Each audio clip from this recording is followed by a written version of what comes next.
Hi hello नमस्कार, कसे आहात सगळे? मस्त मजेत ना? तर बघा इथे आज आपण तव्यावरती अगदी छान असे व्हेज सँडविच घरच्या घरी कसे बनवायचे ते मी आज इथे तुम्हाला दाखवणार आहे। तर त्याच्यासाठी बघा इथे मी पुदिन्याची पानं अगदी स्वच्छ धुवून घेतलेली आहेत, ती पाव कप घेतलेली आहेत। अर्धा कप इतपत आपल्याला कोथिंबीर घ्यायची आहे, 3 मिरच्या घेतलेल्या आहेत, अगदी छोट्या छोट्या पाकळ्या 7 ते 8 लसूण पाकळ्या घेतलेल्या आहेत, अर्धा इंच आलं, चाट मसाला पाव चम्मच, जिरेपूड पाव चम्मच, चवीनुसार मीठ, इथे सैंधव नमक घेतलेला आहे आणि वरतून अर्धा लिंबू पिळण्यासाठी घेतलेला आहे। तर अर्धा लिंबू पिळून घेतलेला आहे।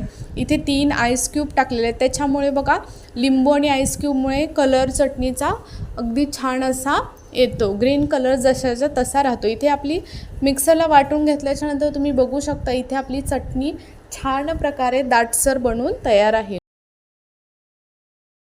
इथे ब्रेडच्या स्लाइसला आपण बटर लावून घ्यायचं आहे, त्याच्यानंतर आपल्याला त्याच्यावरती ग्रीन चटणी अगदी चमच्याच्या साहाय्याने छान अशी स्प्रेड करून घ्यायची आहे। तर बघा बटर अगदी तुम्ही वितळवूनही घेऊ शकता, पण जसं होतं तसंच मी लावलेलं आहे। असं छान चटणी चांगली स्प्रेड करून घ्यायची चारी कडांवरती। आणि जे ब्रेडच्या स्लाइस आहेत तर त्या स्लाइसच्या ज्या कडा आहेत तर त्या मी कापून घेत नाही, असेच छान लागतात सँडविच आणि असंचही बनवू शकता तुम्ही। तर त्याच्यावरती बघायला आपल्या व्हेजिटेबल घालून घ्यायच्यात। तर इथे बघा मी कांद्याचे काप केलेले आहेत गोल गोल, टोमॅटो बीट उकडून घेतलेला आहे, नंतर त्याच्यानंतर काकडी घातलेली आहे बघा चिरून छान अशी, त्याची सालं काढून गोल आकारामध्ये सगळं चिरून घ्यायचं। त्याच्यानंतर त्याच्यावरती बटाटे घातलेले आहेत उकडलेले, तेही गोल स्लाइस करून घेतलेले होते। तर बघा त्या दुसऱ्या ब्रेडच्या स्लाइसवरती आपण ग्रीन चटणी लावून अशा प्रकारे तोही ब्रेडवरती झाकून अगदी बंद करून घ्यायचं आहे।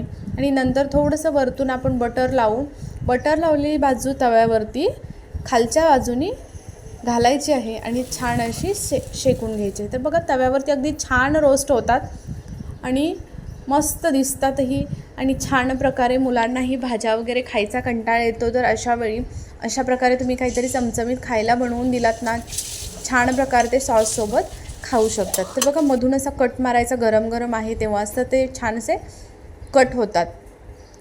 तर तुम्ही इथे बघू शकता आपले व्हेज सँडविच चटणीसोबत अगदी छान प्रकारे घरच्या घरी अगदी कमी वेळामध्ये बनून तयार होतात। तर बीटही त्याच्यावरती घातलेलं होतं, तर मुलं बीटही खात नाहीत बघा। तर अशा प्रकारे सगळ्या भाज्या एकाच वेळी मुलांना खायला बऱ्या पडतात आणि खातातही मुलं आवडीने। तर आजची रेसिपी कशी वाटली नक्की कमेंट करून सांगा आणि आवडली असेल तर प्लीज लाईक शेअर आणि सबस्क्राईब करा।